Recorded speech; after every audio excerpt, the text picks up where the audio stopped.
Bitcoin's wild journey, what it's worth, how to buy it. Today, we're going all in on understanding the real value of Bitcoin and how you can get a piece of the action. Hey everyone, welcome back to Money Talks. I'm your host, Chris Lee. Today, we're diving deep into the world of Bitcoin investing. It's going to be a thrilling ride. Last episode, we explored the basics of Bitcoin, compared it to the classic safe haven gold, and saw how some Wall Street big shots have been warming up to these digital assets. Now, as promised, we're not just scratching the surface, we're going all in on understanding the real value of Bitcoin and how you can get a piece of the action. Here's what we've got lined up for you. First, Bitcoin's wild journey. From its mysterious beginnings to becoming a household name, we're going to trace Bitcoin's roller coaster ride through the financial world that has been driving that. Second, what it's worth. Forget traditional metrics. We're going to explore the unique factors that drive Bitcoin's price. Is it speculation, utility, or something else? Third, MicroStrategy. Bitcoin on steroids. We're going to look at how MicroStrategy, the company, turned itself into a Bitcoin bet, making it one of the largest corporate holders. How does it play into your investment strategy? And finally, if you're ready, how to buy it. Whether you are a seasoned investor or a curious newbie, we're going to break down the simple ways to add Bitcoin to your portfolio. No jargons, just straight up info. So, buckle up. Grab your digital wallets, and if you have one, and let's dive into the world of Bitcoin investing. Are you ready? As we're about to take a wild ride through the history of Bitcoin. Picture this. About 15 years ago, Bitcoin started from literally nothing, $0, and now it's flirting with prices close to 100 grand. That's not just simple growth, that's a financial roller coaster that makes even the wildest theme park rides look tame. From its inception, Bitcoin's value went from $0 to over $20 in the first cycle. That's like going from zero to hero in no time, right? Each cycle since then has been a spectacle. The second one saw Bitcoin multiply by over 50 times. Yes, 50 times, hitting over $1,000. Then in the third cycle, it jumped another 20 times to 20 grand. In the fourth cycle, a little bit modest 3x increase to 67,000. And now, in our fifth cycle, we've seen a 60% increase so far. But here's the catch. With each high of the previous four cycles comes a hard stopping drop, often by 80 to 90%. That kind of volatility, it's not for the faint-hearted. It's like watching your investment bungee jump off a cliff. So, what historically drove the cycles was the halving, something we talked about in our previous episode, remember? This isn't just some crypto jargon, it's the heartbeat of Bitcoin's supply mechanism. So every 4 years, the reward for mining Bitcoin halves, making each coin harder to get. After the halvings, we've seen Bitcoin go through a cycle of boom and bust. When the supply shrinks, the price go up, speculators jump in, and then boom, the bubble bursts. Only come down and stabilize and started the cycle anew. There's a twist in the 2024 halving though. Things that got really interesting. In April 2024, investors seems to have learned from past cycles and started buying in early, which somewhat cushioned the price explosions as Bitcoin matures from a speculative asset to something more akin to established markets. Each cycle seems less and less explosive, but hopefully, we're going to see less catastrophic in a downturn as well. Since about 2000, Bitcoin has begun to move in rhythm with traditional assets like gold, silver, and stocks. It tanked during the 2020 COVID crash and corrected in 2022 with rising interest rates. But when it rises, oh boy, it does so with a vengeance, outpacing the likes of gold and S&P 500 by miles. So while Bitcoin might not be quite the stable store of value just yet, it's not something you will bet your house on, but it's definitely something that keeps the financial world on its toes. All right, let's try to unpack what Bitcoin's really or actually worth, shall we? When Satoshi Nakamoto unleashed Bitcoin upon the world, solving that pesky double spending problem with a clever protocol where each Bitcoin is unique and cannot be faked. The plan was for it to be this cool new way to pay for stuff without banks and middlemen. It was supposed to be the digital cash for the internet age. But here's the twist. Over the years, Bitcoin hasn't really taken over as our daily spending currency. Think about it. How many places do you know that take Bitcoin for your morning coffee? Not many, right? Instead, it's transformed into more of a something else, something more akin to gold, a place to store value, safe from the whims of banks and the governments. Now, let's talk about numbers. Let's get real, because that's where it gets intriguing. The world's wealth, if you stack it all up, is about $450 trillion. Gold, the shiny metal we've talked about, by the way, if you missed our gold episodes, check them out, is worth about $20 trillion. That's just a sliver, about 4 to 5% of the total wealth pie, a small piece. And Bitcoin, well, it's currently sitting at a market cap of about $2 trillion, which is roughly only 10%, 1/10 of what gold's worth, and just a tiny 0.5% of the world's wealth. Here's where the speculation kicks in.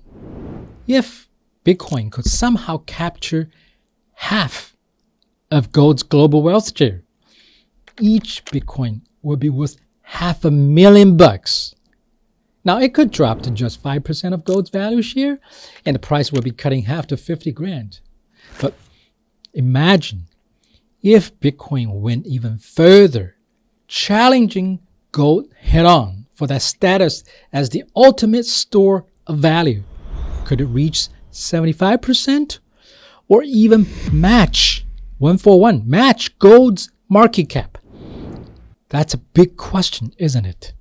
All right, let's check out some other Bitcoin's crystal balls, the models that try to predict where this crypto king might be heading. One of the more talked about ones is the one called stock to flow model, hatched by Plan B, a Dutch investor with some serious clout back in 2019. So what's this model all about?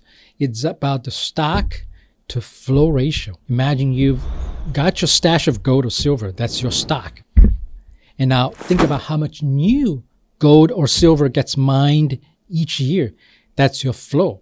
Precious commodities like gold and silver, which we've long treated as money, have high stock to flow ratios, because more got stored away. And gold's ratio is high, over 50 or 60, while silver isn't far behind. Now, Bitcoin's riding the same wave too. As more Bitcoins got mined and added to the existing stock, and as the rate of new Bitcoin slows down with each halving, its stock to flow ratio shoots up. By now, after the fourth halving in 2024, Bitcoin's ratio is well over 100, much higher than gold, and it's going to keep going high. Plan B's model projects the Bitcoin price based on stock to flow ratio has been pretty spot on so far, nailing Bitcoin's price journey through the last 3 halving cycles. It even called 100 grand mark correctly. Now, it projects Bitcoin's price will go between 250 grand, 300,000 in 2025. But here's the kicker. Can it keep up this magic trick? See, when you're small, tiny small, it's easy to grow fast. It's like going from garage band to filling small venues. A few fans can make a big difference. But once you're playing arenas, You need a stadium's worth of new fans to make the same growth, right? And for Bitcoin's total value, jumping from 20 million to 200 million is one thing. Scaling from 200 billion to $2 trillion is another. And taking off from 2 trillion to whatever trillions more is going to be a totally different beast entirely. That's where you need not just fans, but a full-blown army of believers, from retail investors to big institutions and corporations. And the wild card is how real and how fast will that monster demand come. The model's past success was during times when demand from the fans were skyrocketing from virtually nothing to a global phenomenon, following with some, a little bit institutional whispers.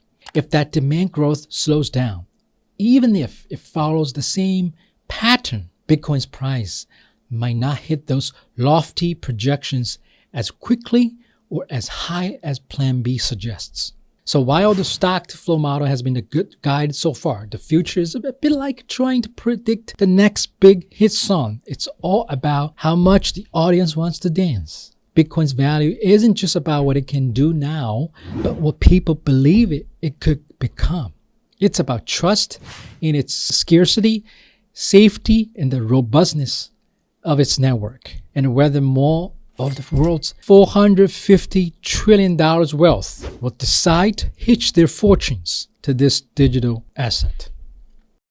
Now, the current Trump administration has gone all in on crypto, especially Bitcoin, aiming to make the U.S. the crypto capital with pro-crypto regulations.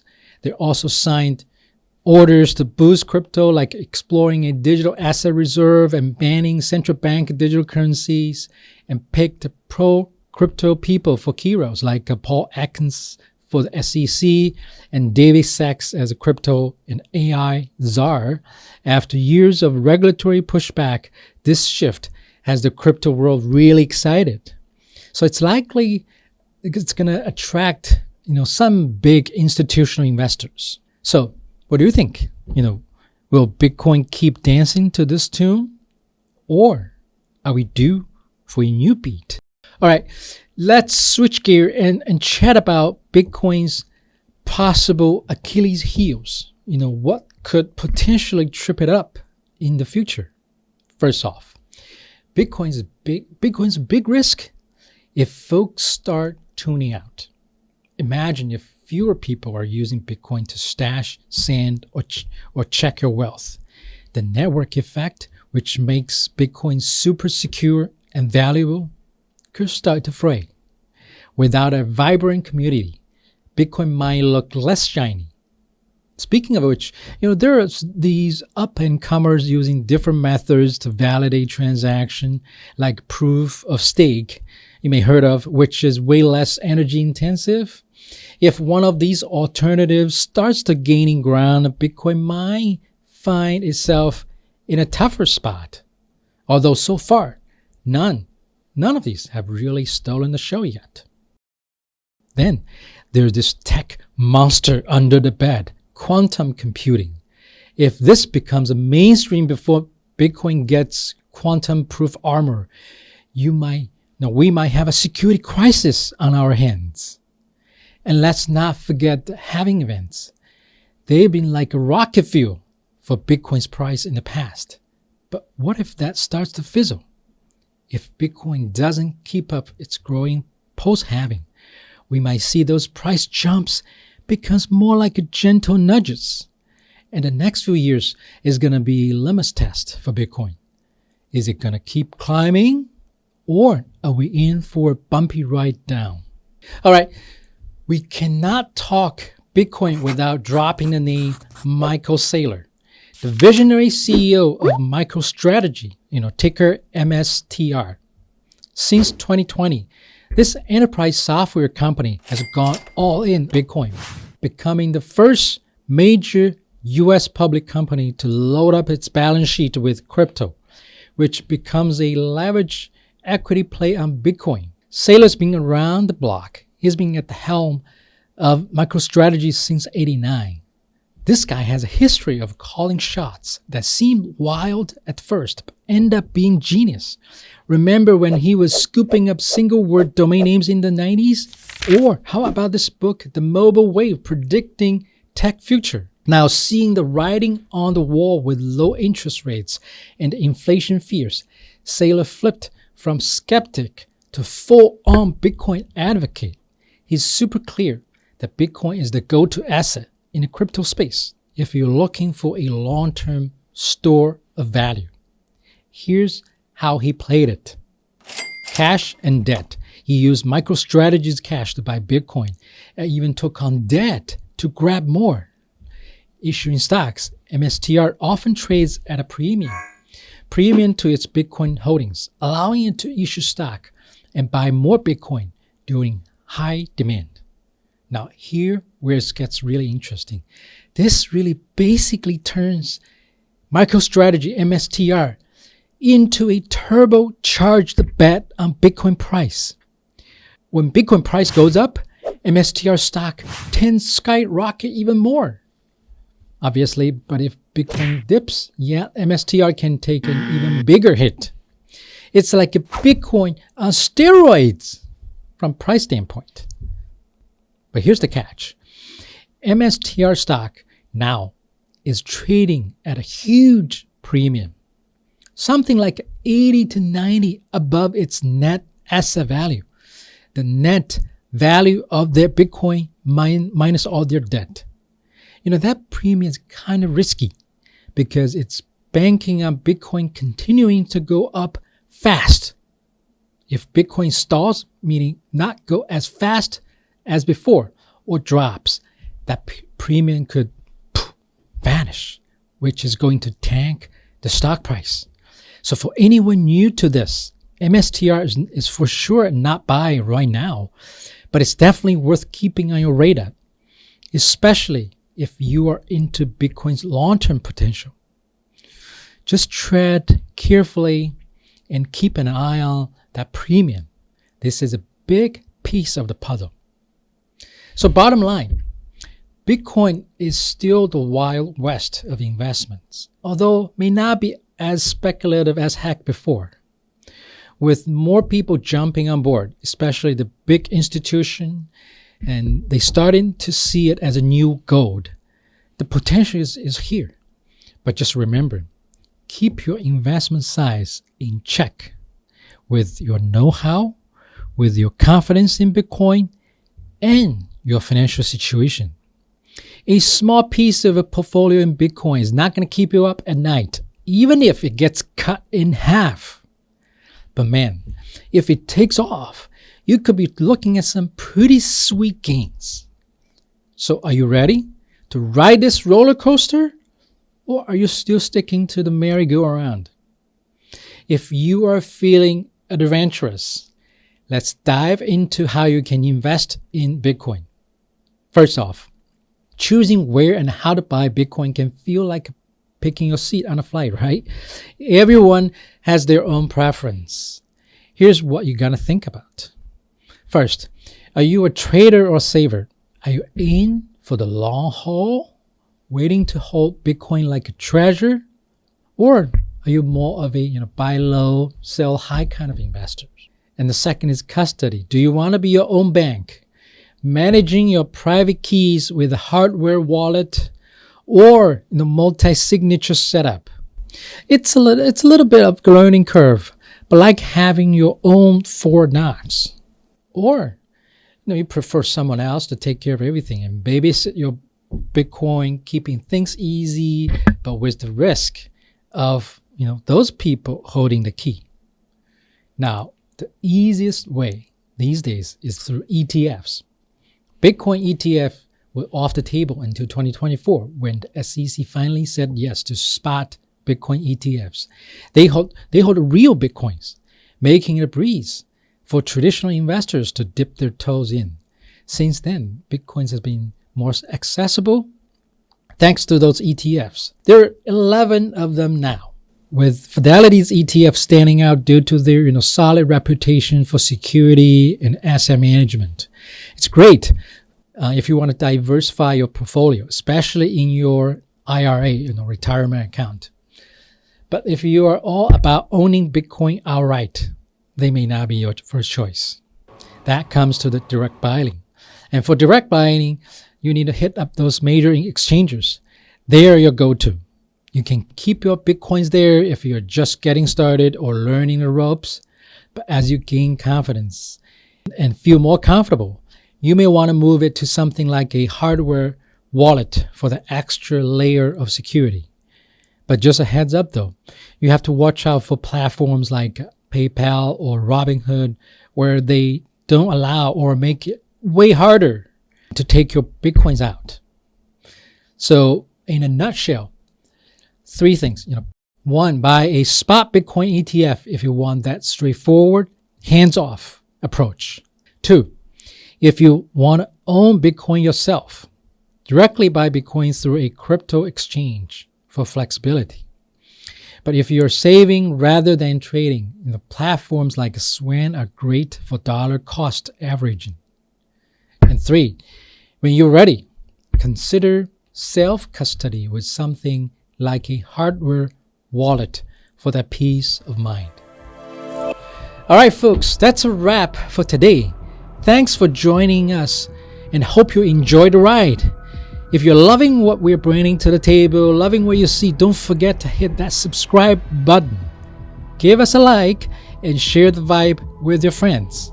We'd love to hear your thoughts. So drop a comment below and let us know what's in your mind. And in particular, we're curious. Are you eager to dive deeper into other things like, more details about MicroStrategy, or maybe explore the heavy hitters in the crypto spaces like Ethereum or XRP? Let us know and we'll make it happen. Take care.